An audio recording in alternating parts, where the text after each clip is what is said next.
if you have that confidence and that soft skill, growing your technical knowledge will automatically follow because you definitely need an open mind for learning. One quote that I love by Nelson Mandela, he said, education is the most powerful weapon which you can use to change the world. And I think that is so well said.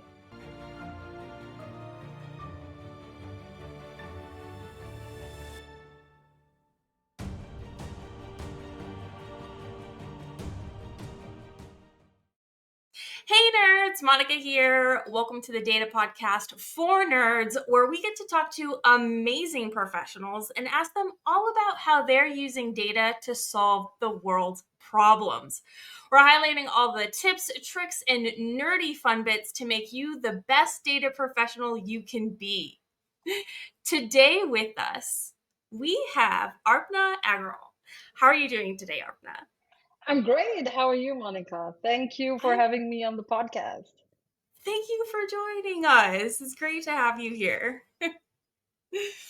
So, we typically start off our episodes by understanding people's origin stories. So, if you could please tell us about your background and how you got to where you are today in your career. Oh, fun. Um, Talking a little bit about myself, I am originally from Tanzania, East Africa. That is fun. I was born in India, so I cover a lot of countries on the globe. Getting to my professional career, I'm a senior IT auditor specializing in data governance and compliance in the healthcare industry. My focus areas is identifying, assessing, and mitigating data-related risks. I started my journey as a system quality analyst right out of college, and then I pivoted to audit, especially IT auditing. I've been involved in several large-scale data migration projects, highlighting the critical need of the audit frameworks and ensuring data accuracy and completeness.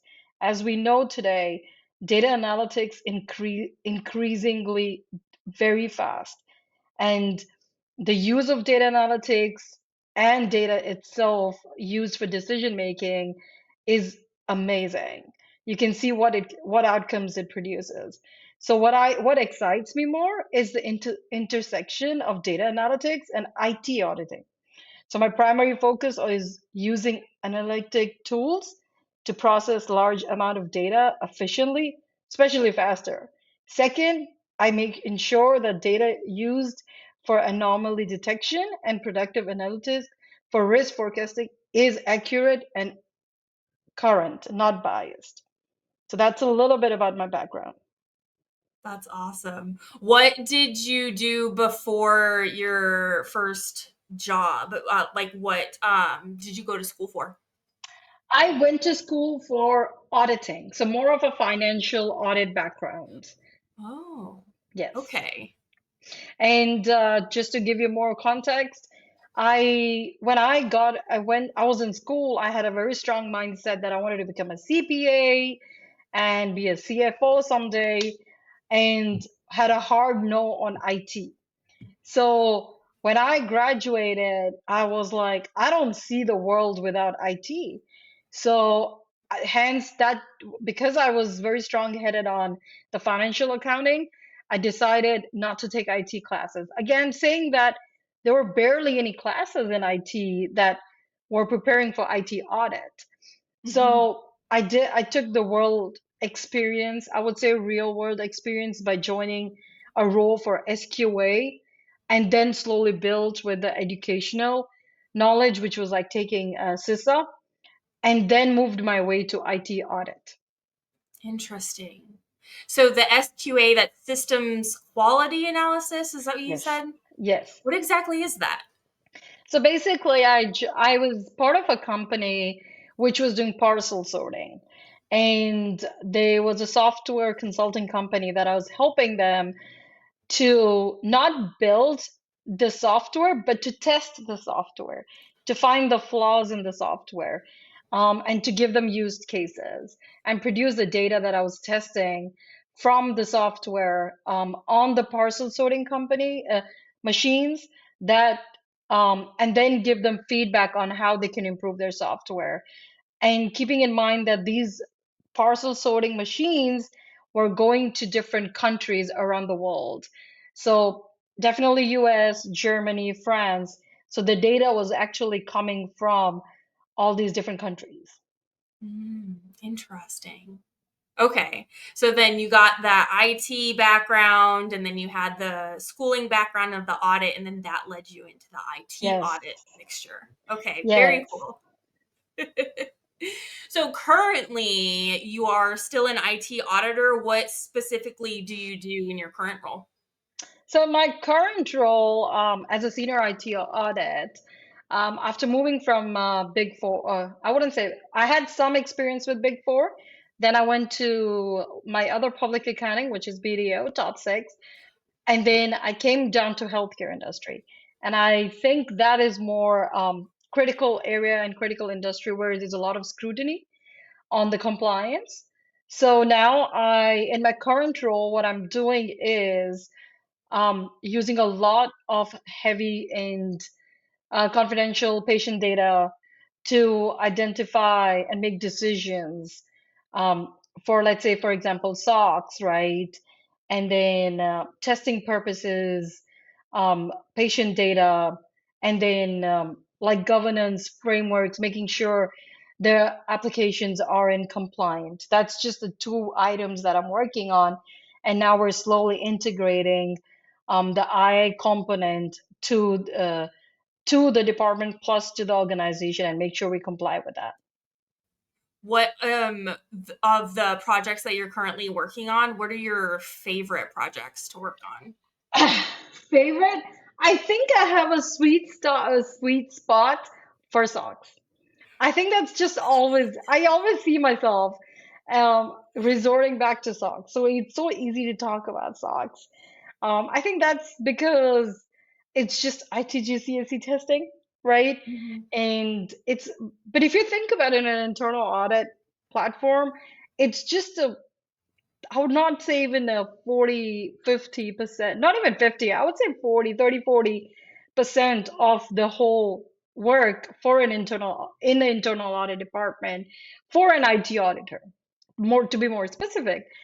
But then because with the whole old school traditional ways we do not only any company but across the industry, we still need to streamline the controls and automate the controls so Mhm. that we take that number down and just focus on working as a consultant to the other groups within the department Mhm. and um, work on other operational projects.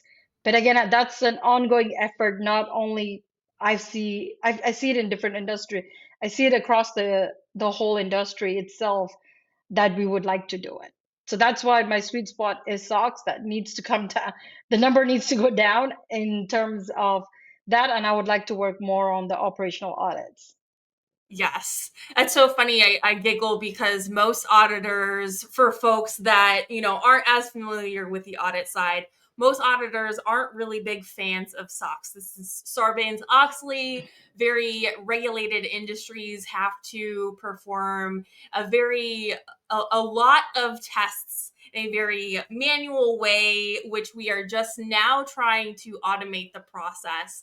And as an audit industry as a whole. And so I feel like that kind of boosted back the interest of socks being like the cool thing to do again.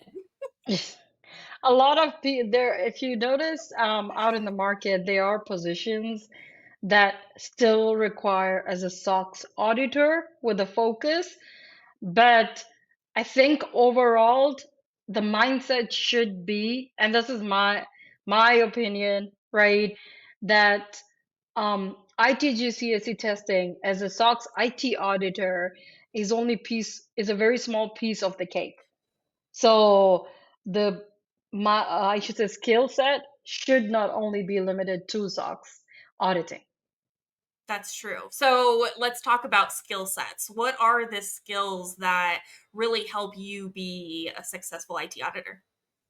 Wow, That's a very good question because one of my tasks, or should I say, one of my fun to do things, or I should say, outside the work things that I do perform is mentorship, right?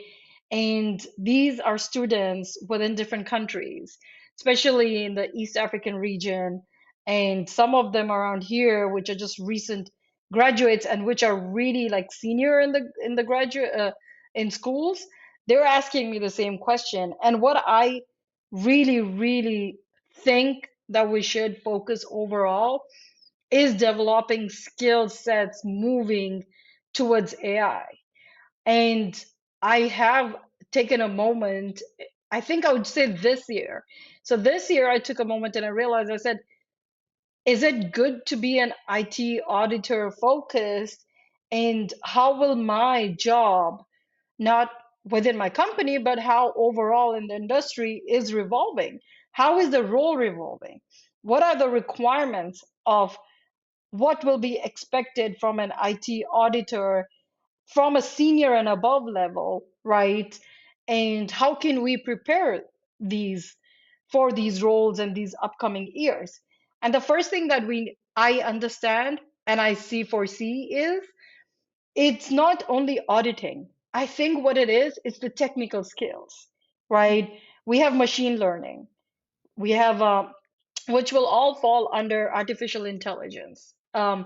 We have to learn the governance of how to audit AI. And I know there are certifications, no doubt. ISACA does a lot of certifications out there.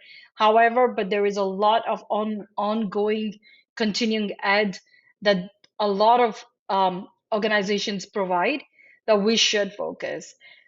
I think CISA itself enough, and again, if I have to clarify what CISA is, Certified Information Systems Auditing, is not only, so the certificate itself is not only enough.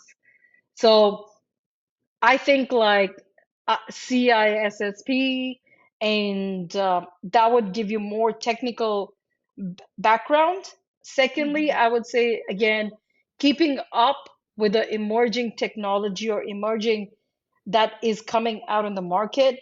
One thing that I was trying to learn on my own and doing self-teaching was ethics, AI ethics, and how that can be incorporated because there's a lot of biases of data, right? Mhm. We use historical data for productive and predictive analysis. We use data that's obsolete. So ethics basically will be like, what are the rights over that data, custodialship over that data, and how are we using that data? So who's going to put the governance piece over that? So it's Mhm. so much moving parts which is coming together, right? As a senior IT auditor, and then even if you're at an incoming manager level, a lot of learning needs to constantly be ongoing to keep up with the new technologies. So even if we have to, when there will be a day, which is very soon, and I think it's already here, we need to audit algorithms behind the AI technology that we're going to use, or our Mhm. companies are using already. So how are you going to even understand? It's like we had to learn the SQL codes um, to test the databases. We Yep. had to learn the Linux codes, which Linux is harder than Windows to audit Linux. So I think basically that's where we go. And I think part of Mhm. this, which I'm still a little bit researching on, is Python. Python, the language. How are we, as an auditor, right, who has no programming knowledge, incorporate that in our lives? Yeah, you definitely can see like the progression of the different tools and techniques that we've been using as auditors. And I think especially in the field that we're in, of course, technology as a whole is constantly evolving. New things are coming out every day, but the auditors are in charge of testing whether or not the companies are putting those technologies into their companies, integrating it into their systems in a very secure and appropriate manner. So we have to stay even more on top of everything. We have to deep dive into how everything works, but also how everything kind of like interacts with everything else so that it works as one kind of well-oiled machine. Totally, because if you notice, we're bringing all these new programs and softwares on board. But do you know our infrastructure is not updated, right? And do you even think that our management, or I would say any organization, how much budget would they have to also have an updated infrastructure to be able to speak the same language as the program and tools that we're bringing on board? So there's a Yeah. lot of decisions to make. Yes, absolutely. And I actually saw that you're speaking at the Women in Tech Global Conference about AI ethics. Is that right? Yeah, so I am, and I'm blessed, and I want to tackle that topic because, again, I think the overall arching is data on how we use the data, who is using the data, the demographics data, the biases of data. Because to give you one example, there are some HR, and I think it's an old example in the past years that there have been some HR selection processes for selecting candidates for interviews that they only configured to pick men, not women, Hmm. right? Clear case of bias. You configured the program, the algorithm to only select men. So you see, things like that needs to be brought to attention. Secondly, there is a huge gap of policies and procedures on when you're implementing these tools and the use of these tools and classifying the data. So since we have that gap, people are gonna just go out on their own and try to do what fits best on their needs. So there's no Hmm. control over those. Um, I would say, over those tools that we use, over the data that we're gonna use. Yeah, which wraps back into the importance of the data governance. You need to have your data properly classified. Would be amazing if you had a data dictionary so that we knew how the data or the models were being trained on which data and what that data actually means. So, yeah, it's really looking at that foundational level data governance that drives all of these AI systems that we're building and basically are using to make a lot of very important decisions. So there is a use of data synthetic, right? I'm sure you've heard Yes. that. You heard that? So Mhm. it has its pros and cons. So the good thing is that you're not using the actually um, data from, let's say, I would say patient data in healthcare industry. So then hence they are um, mimicking is the word of which is similar of the patient data. However, what I see, I know it hits our main concern, which is data privacy, but I don't, I'm a little concerned on how accurate the model will be, right? And how it's not only about the type of data, it's also about the heavy storage of data. So some Mhm. tools, when you're configuring, you also need to understand if it's going to be compatible on the weight of the data, the load of the data. The word is load. It's a load of the data. So that's another thing. But again, it creates a bias because you're mimicking of the data which is the synthetic data. You configure that synthetic data to meet your needs, right? Mhm. So how much accurate is that, right? So that's another thing that just loops into the data governance. Absolutely. I was just reading up on synthetic data the other day and the algorithms that are behind how that synthetic data is generated. There's not just one way to generate the synthetic data. I know I've used a Python package Faker to create, I think they do like names, maybe addresses. There's a few things that you can generate with a Faker package in Python. And there's models on the back end that Yeah. are used to generate that synthetic data that represents a real world scenario. But then again, you're modeling a real world scenario, which could be inherently biased, and then you're kind of implementing that back in. Oh, question for you. Have you read Weapons of Math Destruction by Kathy O'Neill? No, I should. I've heard of the You name, should. and somebody did advise me that. Yes. Great book. Perfectly on point with exactly what we're talking about with the biases and how the machine learning algorithms are trained and what outputs are being output from the models. I think that will be my next task before I go into my session at Women Tech. Yes. Definitely. So the other thing that I was gonna mention to close the loop on that, on synthetic data, is that, you know, I think what happens is you have to constantly keep updating the data, right? Because there'll be new Mhm. fields entered, new demographic or geographical fields. So I think that's another thing, is like keeping up with that same data. Absolutely. All right. So now I think it's time for us to transition into our fun bits section. Oh, so just to let you know, auditors do have fun. Yes, we absolutely do have fun. I'm going to start off with a speed round. I'm loving these speed rounds that I've incorporated into season 3 of this podcast. So, are you ready for a speed round? Yes, What is your favorite SOX control to test? that is fun. User provisioning. I knew you were going to say that. Specifically terminations, right? No. Oh. Oh, okay. So it's a user access. User access. When you're onboarding users, so when you're pulling tickets from the ticketing system, and you're selecting samples, and you're making sure that the role requested matches with the role granted.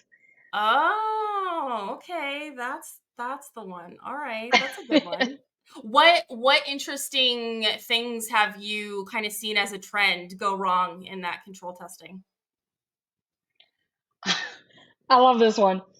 People not People think when the group is small, right? If they're doing it within the department for an application, what they think is that, and this was, I think, a few years back when we were all in the office, so they thought, oh, I just told him over the phone, I just walked to their desk and said, can you please grant access to that person, right? So where's the paper trail? So you see what happened there? Oh That was the yeah. predated dates of um, ticketing systems. Yep. And I can't believe I'm that old. Like, I got answers as such that, oh, I just walked over the desk or made a call and told them to grant the access for this person, so and so person, for this Mhm. role. I Yeah. said, where is the paper trail? Yeah. And typically the next thing that they say is or the next thing that they answer is what type of access? Oh, just give them the same access that Arpna has. Yes. Yeah. I know this was such a debatable thing, role modeling, right? And it's a judgmental answer. And the only reason I think why we passed that is because, if, let's say, Arpna is still present in the company and they wanted Arpna's role, so what they would do is they would check Arpna's role and then they would go back and check that person's role. But if the Arpna is not in the company, so how do I go back and check what role she had versus what role I have to give that person? Yep. So that makes it a little bit harder on the auditors. Absolutely.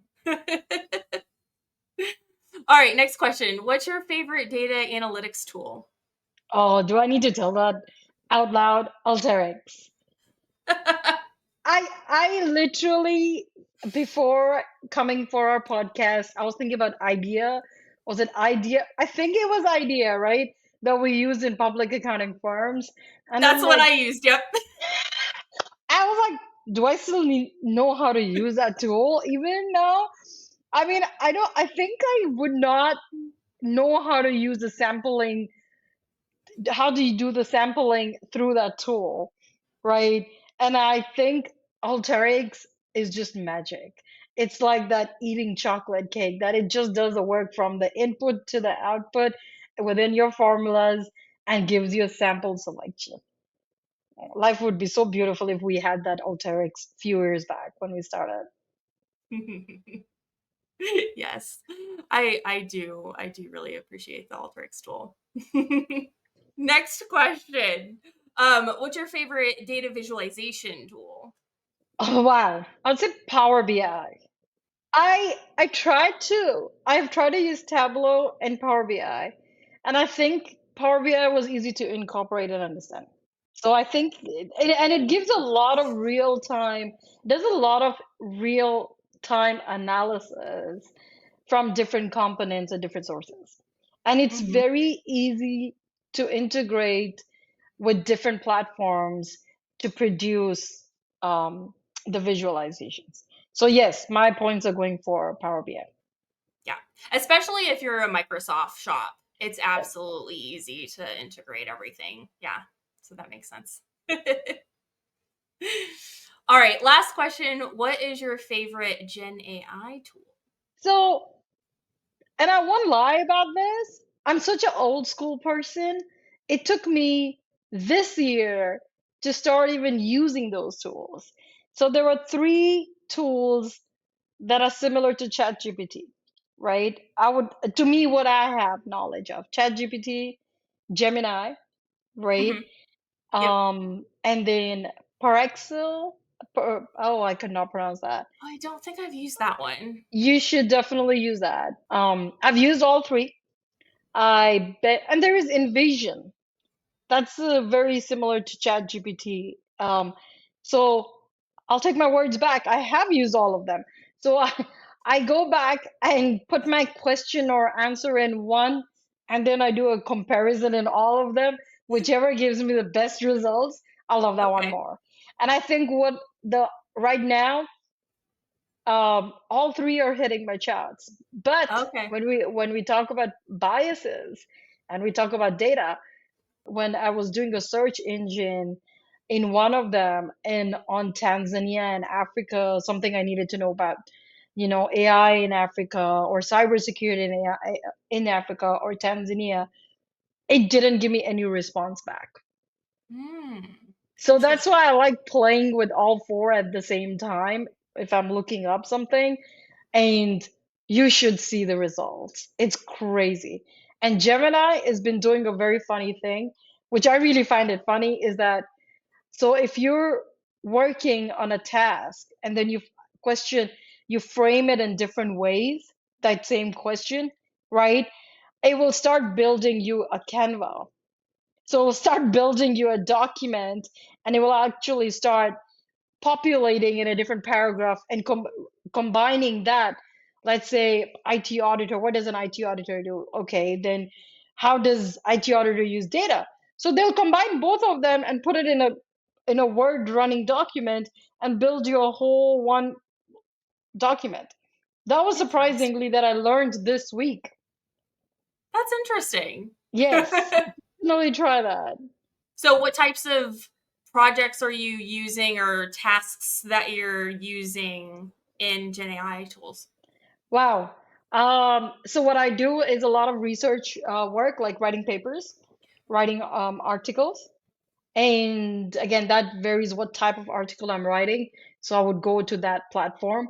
Um, how to make drinks, That's a good one. how to make cocktails, and I did it, and I think it was a hit. So I've tried use it twice. So I would like to continue using it Okay. for drinks. Which of the tools makes the best drinks? ChatGPT, I think, Okay. because it's less of a professional tool than it is like I gotta get the word right, but Praxil AI, I think that one is so much professionally and pulls resources. It also produces resources with it, like if it's what Hmm. article it is going on with. So yes, but I think ChatGPT has been the quick one on the phone and giving me accurate measurements of the drinks. So I think I'll continue using that for cocktails at least. So, a question that I like to ask all my guests is around learning and learning new things. So, when you're approaching a different situation, technique, tool, etc., what are your go-to resources for you learning that new thing? GenAI. They were just talking There about you go. cocktails. They were just talking about cocktails. That's just perfect. So aside from aside from fun and learning any let's say Python, because I'm not fully learned on Python, I think Hmm. what we would do is definitely take educational classes, not ChatGPT, right? And learn from there. We have since technology has evolved so much, you can see LinkedIn Learning has some offer opportunities and some classes or some webinars that they produce on Python, right? Content, there's so much content as well. And then one platform that I really like going to is Udemy.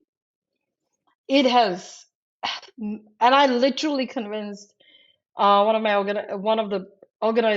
the friend of mine in an organization to onboard that tool because that is such a platform. They keep updating their courses, so the courses are not like from 4 to 5 years, and they teach step to step, and they give you exercises on how to do certain tasks. So I would say Python and machine, all these tasks that we need to learn from machine learning, I would go back and fall back into that. I would like to say my to go research is also LinkedIn. So I love LinkedIn. That's become my other platform. So when I was doing my ISACA presentation, if I wanted information or a learning opportunity or something that I wanted to tie back to, one of them was a user access review case for that the performance SailPoint does that. I reached out to the SailPoint person. They were so fortunate enough to walk me through a process that I didn't even know beyond what I've learned, right? So when we talk about learning from real life experiences, I think piggy banking from our seniors and our leaders on LinkedIn is the best tool Yeah. because there's so much content out there, right?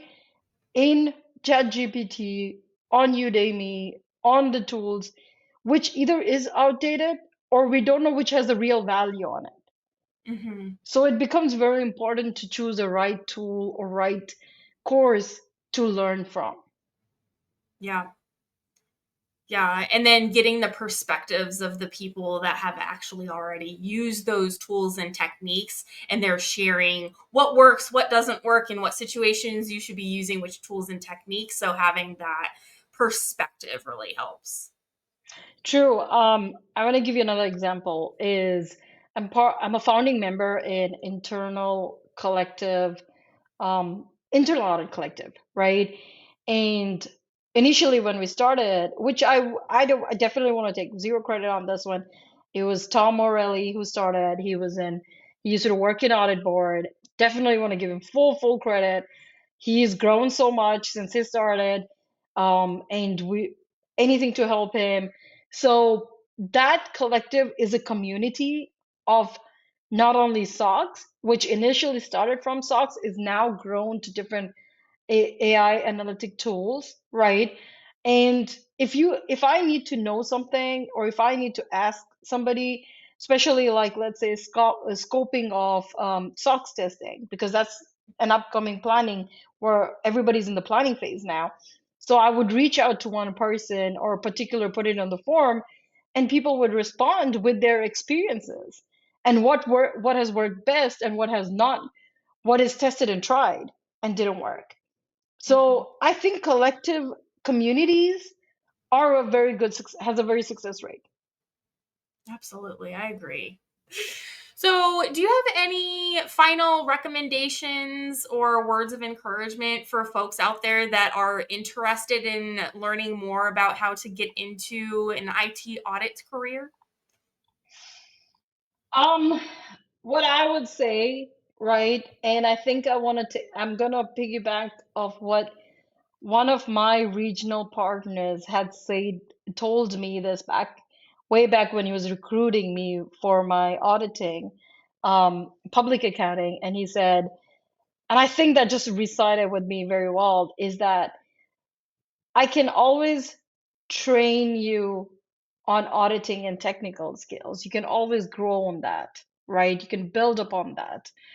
But what you need to know is how to present yourself and how what you're bringing on your soft skills and how you can communicate to the customers and to your audit groups or to the department, or how you can even talk, like, let's say, findings and recommendations to your management.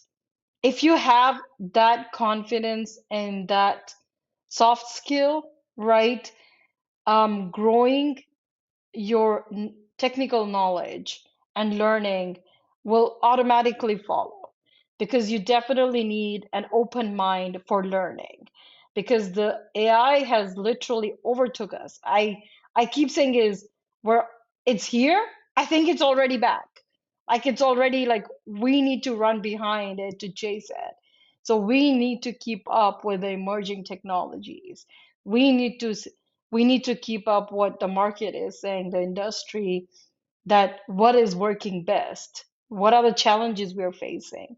So when your company or when your organization is ready, you are prepared to deep dive in, right? I have also noticed that in this upcoming near future, when I'm very really near future, is that there will be very high expectations out of the new recruits that will be interviewed, right? Because how can you differentiate that you did not use an AI tool to prepare for your interview, or you didn't add something on the resume that you cannot speak on, right? Mhm. Because everything is remote. We have to keep in mind we're still not we're still running on a hybrid work from office. And now we're getting resources not only from US but from different countries. So we need to see that your competitors, how much knowledge you have, how much work you can do independently. So it's now becoming a lot tougher to interview for any certain position than it was 3, 4 years back. So learning is definitely the key. I love that. Learning is the key. There is one quote that I love to share, right? It's by Nelson Mandela. He said, education is the most powerful weapon which you can use to change the world. And I think that is so well said. Just so well said in few words. Yes.